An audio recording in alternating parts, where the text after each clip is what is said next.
La grande interview avec Alexandre Portier. Bonjour Alexandre Portier. Bonjour. Merci d'être avec nous. Vous êtes ministre délégué à la réussite scolaire et à l'enseignement professionnel dans un gouvernement qui est démissionnaire, évidemment. Est-il besoin de le préciser? Hier, le président de la République s'est exprimé une dizaine de minutes à 20h à la télévision. Sans doute la plus courte allocution du président de la République. Il a peu parlé et in fine dit assez peu de choses. Alexandre Portier, quel est le message du président de la République que vous avez retenu hier soir? Le président de la République a insisté sur un point important. L'urgence, c'est de sortir de la crise. Et ce matin, si je suis là, c'est pour sortir de la crise. Je considère évidemment que la droite a un rôle à jouer, qu'elle doit être au cœur de la solution. En juillet dernier, on avait pris nos responsabilités avec des propositions, un pacte législatif. Et maintenant, je pense que c'est important que la droite continue à jouer tout son rôle dans le futur gouvernement. Évidemment, on avait un Premier ministre de droite qui permettait de porter une politique de droite. Et ça, c'est indispensable, je crois. Parce que c'est ce qu'attendent les Français, tout simplement. Oui. Alors, on va parler de la composition du prochain gouvernement. On va parler déjà de qui pour remplacer Michel Barnier. Mais je voulais qu'on reste sur ce qui s'est dit hier soir. Le président a affirmé que Michel Barnier avait été censuré par un front anti-républicain. C'est aussi votre analyse, l'alliance du RN et de la France insoumise? Soyons très clairs, on a assisté au vote d'une motion de censure qui est la coalition des contraires. Qu'est-ce qui unit aujourd'hui le RN et le NFP, si ce n'est la volonté du désordre? Et je me mets à la place de ceux qui ont voté. Je ne crois pas qu'ils voulaient tous que ça se termine comme ça, après les dernières législatives. On a le RN qui a choisi de soutenir Jean-Luc Mélenchon à travers ce vote, c'est-à-dire de s'associer et de se rendre complice d'un parti, le NFP, d'un groupe politique qui défend les dealers. Alors Marine Le Pen n'a pas du tout votre analyse. Elle a dit hier soir sur CNews, invitée de Christine Kelly, elle a dit en réalité on s'est servi du NFP comme d'un outil. Ça ne se passe pas comme ça. Vous ne pouvez pas voter la censure, baisser le pouce et ensuite vous en lavez les mains. Ça ne se passe pas comme ça. Quand vous votez une censure, vous donnez aussi un soutien politique à Jean-Luc Mélenchon, qui est dans une entreprise de destruction aujourd'hui, qui est dans une attaque permanente contre nos institutions, qui défend l'apologie du terrorisme, qui veut le désordre, qui défend les dealers, qui est aussi le premier à traiter nos policiers d'assassins. Ouais. Donc il est hors jeu pour vous? Clairement, ma première préoccupation, c'est évidemment qu'on empêche un gouvernement NFP aujourd'hui. On est dans un pays qui est de droite, majoritairement de droite. Les Français ne comprendraient pas qu'on leur laisse la place. Emmanuel Macron reçoit donc aujourd'hui les différentes composantes politiques de la majorité présidentielle qu'il appelle de ses voeux. Il va recevoir les socialistes, les macronistes et les républicains. La droite dont vous êtes issu doit donc participer au prochain gouvernement. On a fait un choix en juillet qui était d'être une force de proposition et de déblocage de la situation. C'est toujours facile, quand on est en politique, d'être spectateur, de mettre des cartons rouges sur le banc de touche. Je considère au contraire que quand on est en politique, c'est pour assumer pleinement le combat de ses idées et aller les défendre. Et c'est pour ça que je pense que c'est indispensable que la droite continue à jouer un rôle de premier plan dans le gouvernement en défendant ses idées. Et vous avez une ligne rouge. Votre ligne rouge, c'est pas de nomination d'un Premier ministre issu du NFP. Exactement. Mais alors donc pas de Premier ministre socialiste. On ne participera pas à un gouvernement dirigé par un Premier ministre de gauche. Et avec des ministres socialistes? Pour l'instant, on n'en est pas là, il ne faut pas griller les étapes. Et premièrement, c'est la prérogative du président de la République. S'il y a des ministres PS au gouvernement, est-ce que ce serait acceptable selon vous? Je pense que pour l'instant, on n'en est pas là, vraiment.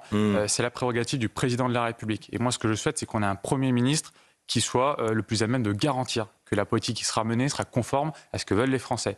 Et on l'a vu ces dernières semaines, notamment avec Bruno Retailleau à l'intérieur. Oui. Quand vous avez un ministre de l'Intérieur qui est courageux, qui est lucide sur la situation, qui est sincère dans son engagement, qui va chercher des résultats très concrets. Par exemple, dans la lutte contre le narcotrafic, on voit que les Français soutiennent massivement la politique qui est menée. Je l'ai menée aussi dans d'autres champs, le champ scolaire. On voit qu'il y a une vraie attente de droite dans ce pays et les Français ne comprendraient pas qu'on laisse le pouvoir à la gauche maintenant. Vous soutenez Bruno Retailleau à Matignon? Ça a été un très bon ministre de l'Intérieur et je suis convaincu qu'il ferait un très bon Premier ministre. Mais après, c'est la prérogative du président de la République. Évidemment, mais il ferait un bon Premier ministre. Il fera un bon Premier ministre, mais c'est surtout la prérogative du président de la République, je le redis. On connaît ses qualités, on a vu son engagement, on a vu la sincérité, et je crois que derrière lui, on est très nombreux, surtout à vouloir une politique de droite, parce que c'est aujourd'hui la solution qu'attendent les Français dans tous les domaines. La sécurité, l'immigration, évidemment les questions culturelles aussi, la question de l'école. On a besoin de retrouver de l'autorité dans le fonctionnement de l'école. C'est indispensable. Quelle place va-t-il falloir accorder au Rassemblement national? Vous avez entendu Marine Le Pen, elle veut co-construire avec le prochain gouvernement.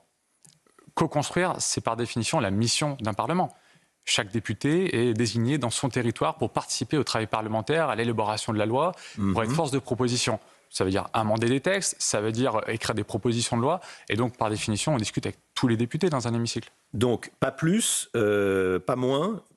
Marine Le Pen n'aura pas plus de poids que les députés NFP, si je vous suis. Ça s'appelle le jeu des institutions. On discute avec tous les députés et toutes les voix sont égales par définition dans l'hémicycle. Le RN a été méprisé par Michel Barnier? Non, je ne dirais pas ça, c'est trop facile. C'est ce que dit Marine Le Pen, non, c'est ce que disent les députés du Rassemblement national. C'est trop facile. Moi, d'abord, je veux saluer et remercier Michel Barnier pour son engagement. C'est un homme d'État qui a été à la hauteur de la situation quand beaucoup ne l'ont pas été. Et très clairement, il a fait des efforts pour essayer de rassembler le plus grand nombre dans une période difficile. Donc c'est trop facile de renvoyer en permanence la balle sur les autres. Alexandre Portier, ministre délégué à la réussite scolaire et à l'enseignement professionnel, invité de la grande interview CNews Europe 1. Qui est responsable de la situation dans laquelle on se trouve, cette crise politique, cette crise de régime, diront certains? Je ne suis pas là pour distribuer les bons ou les mauvais points. Simplement, ce que je vois, c'est qu'il faut qu'on sorte de la crise et qu'on trouve des solutions. Quand on est engagé en politique, c'est pour être un apporteur de solutions. Et pour moi, la clé, c'est évidemment que la droite prenne toute sa part et assume toute sa responsabilité pour permettre la sortie de la crise. On est aujourd'hui le premier groupe parlementaire entre l'Assemblée et le Sénat, et de loin, la majorité des élus de ce pays, les maires, les présidents de départements, de régions, sont de notre sensibilité. Oui. La sortie de crise ne peut pas se faire sans nous. Mais qui est plus responsable? Emmanuel Macron, en ayant peut-être dès le début d'ailleurs, en 2017, créé le « en même temps » qui en réalité n'a pas fonctionné. Il y a une droite et une gauche. On nous a fait croire qu'il y avait plus de droite, plus de gauche. En réalité, il y en a une. Est-ce que c'est Emmanuel Macron qui est le plus responsable de cette situation? Et puis avec la dissolution évidemment, ou plutôt les artisans du chaos, pour reprendre l'expression de Bruno Retailleau ce matin dans le Figaro pour parler du RN et de LFI? Je crois qu'il y a des repères clairs en politique. La gauche, la droite, ça veut dire quelque chose. Mais je ne veux pas qu'on passe notre temps à regarder dans le rétroviseur, à refaire des matchs, parce que ce n'est pas la question du jour. Aujourd'hui, on a besoin d'un Premier ministre, on a besoin d'un gouvernement, on a besoin d'un budget. Et ce n'est pas en faisant l'histoire, il y a des spécialistes qui le feront et qui le feront très bien, qu'on va arriver à sortir de ces difficultés. Emmanuel Macron va pouvoir rester à l'Élysée jusqu'en 2027 ? Il y a des institutions, il a été élu. Maintenant, ce qui compte, c'est qu'on puisse se remettre tous surtout à la tâche. Voilà, on a besoin d'un gouvernement. Oui, mais Alexandre Portier, qu'est-ce que vous dites de ceux qui appellent à sa démission? Non, c'est pas... Et je ne vois pas depuis quand le vote d'une motion de censure entraînerait la démission du président de la République. C'est absurde. Jean-Luc Mélenchon était dans l'hémicycle au moment du vote de la censure. Il n'a pas dit un mot. On est nombreux à avoir en tête cette image où il était au-dessus de l'hémicycle, en train de regarder, de contempler son œuvre. Comment vous analysez cette image ? C'est un triste spectacle. On voit quelqu'un qui est issu de l'école trotskiste et qui vise quoi? Qui vise le désordre et qui vise la fracturation à la fois de la société et de nos institutions. Tout le sens de mon engagement politique, c'est de m'opposer évidemment à cette vision-là. Et c'est pour ça que je crois que la droite ne doit surtout pas laisser la place, parce que la nature a horreur du vide. Et que notre responsabilité dans ce moment-là, c'est d'être une force de proposition. Je souhaite qu'on ait un Premier ministre de droite, un gouvernement qui puisse porter la politique que les Français attendent, c'est-à-dire une politique de droite en matière de sécurité, en matière scolaire. Moi, je me suis attaché, par exemple, sur des choses assez simples, à ce qu'on soit intraitable sur les questions de laïcité, à ce qu'on puisse affermir le cadre scolaire avec l'interdiction des téléphones portables, à ce qu'on puisse aussi mettre fin à des dérives militantes. Et tout ça nous engage pour l'avenir. Elle s'est laissée endormir, la droite, ces dernières années? En tout cas, écrasée entre la France insoumise à gauche et le Rassemblement national à droite? On paye toujours. J'entends par la droite les Républicains. On paye toujours à s'excuser de ses convictions. Voilà, et c'est ce qu'ont fait les politiques de droite, se sont excusés d'être de droite, d'avoir des solutions de droite. En tout cas, ce que je vois, c'est qu'à chaque fois qu'on assume un discours clair, on pense à nouveau à Bruno Retailleau en matière de sécurité, on a la pleine adhésion des Français. Et ça, c'est une leçon extrêmement importante. C'est ça la leçon que moi je tire de ces 2 mois passés. Quand je me suis engagé sur la question de la théorie du genre, de l'éducation à la sexualité, j'ai bien vu que j'avais eu des milliers de messages de soutien, des soutiens populaire, parce que les gens ont besoin d'un discours de vérité. On l'a vu sur les questions d'immigration. On ne peut pas dire aux Français qu'ils ne voient pas ce qui se passe dans leur pays et que cela n'a pas lieu.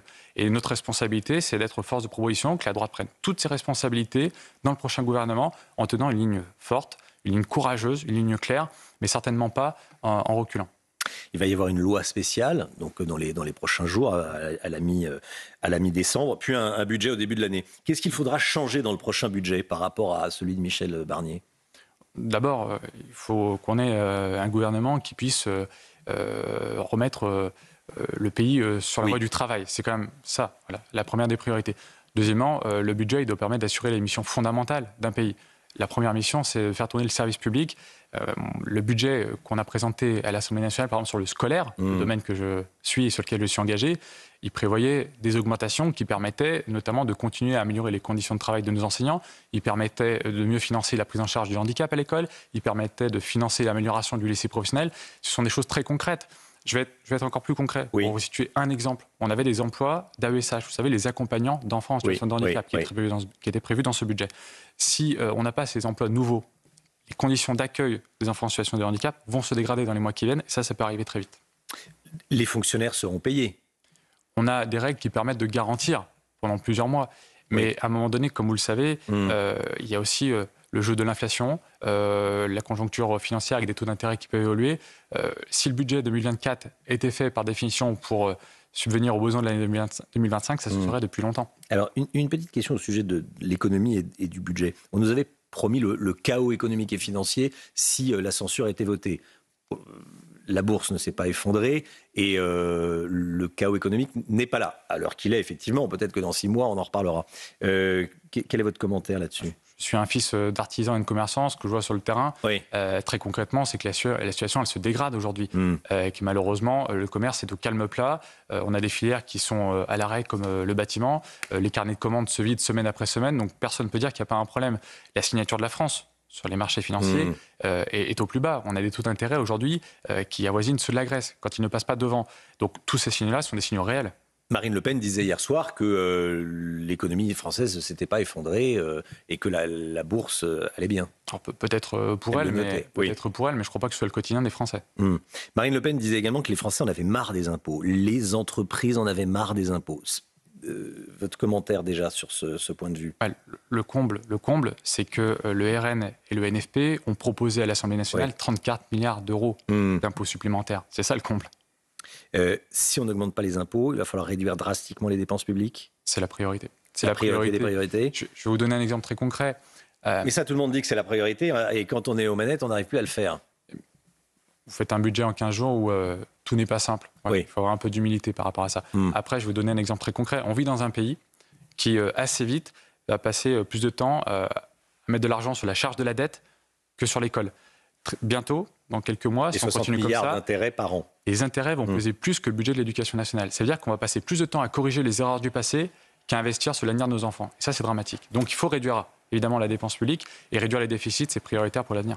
Vous êtes ministre de la réussite scolaire et ministre délégué à l'enseignement professionnel. On vous a entendu sur le projet EVARS, vous y avez fait allusion. Éducation à la vie affective, relationnelle et sexuelle. Ça s'appelait avant l'éducation sexuelle. Voilà. Où est-ce qu'on en est ? J'ai tenu, et je le dis, une ligne républicaine. Je considère que l'école a des missions fondamentales et que le militantisme n'y a pas sa place. Ce que j'ai dit avec des mots simples, évidemment, je le crois toujours et je serai vigilant chaque jour, aussi longtemps que durera ma mission, à ce qu'on tienne cette ligne républicaine. Le travail est encore en cours du ministère, mais par contre, c'est évidemment important qu'on puisse aussi tenir cette ligne républicaine jusqu'au bout. Vous avez mis en garde contre l'introduction de la théorie du genre dans ce programme. Est-ce que vous avez été entendu Je crois. À ce jour ? Alors d'abord, j'ai été entendu par les Français qui sont massivement opposés à ce que l'école devienne un lieu d'idéologie ou de militantisme. Si on met chacun de nos enfants à l'école le matin, c'est pour qu'ils apprennent. Voilà, c'est que l'école leur apporte quelque chose qu'on ne peut pas forcément leur apporter en tant que parents. Voilà. Mais il y a aussi évidemment la nécessité d'avoir un discours quand on voit ce qui se passe autour de nous dans la société, les violences sexuelles que peuvent subir les jeunes, les violences intrafamiliales, l'omniprésence des images à caractère pornographique. L'école a un rôle à jouer pour lutter contre ça. C'est d'ailleurs pour ça que j'avais défendu l'interdiction des téléphones portables, parce que je ne veux pas que ce soit dans la cour d'école, à 9 ou 10 ans, que nos gamins apprennent ce qu'est la sexualité. Donc de ce point de vue-là, je crois que j'ai été entendu et qu'on est nombreux à se retrouver sur cette position de bon sens. Et sur cette question de l'éducation affective et sexuelle, on a pu constater vos divergences avec votre ministre de tutelle, Anne Genetet. Vous sembliez avoir des vues radicalement opposées. Est-ce qu'il n'est pas temps d'en finir avec le en même temps ? On a vu des divergences également entre Bruno Retailleau et Didier Migaud. Est-ce qu'il ne faut pas maintenant, est-ce que l'heure n'est pas d'arriver d'avoir un cap clair, de savoir où on va et d'arrêter avec cette eau tiède qui est le en même temps ?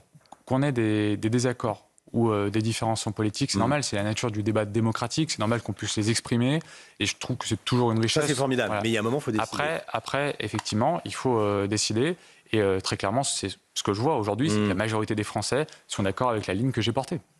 Vous souhaitez rester au gouvernement ?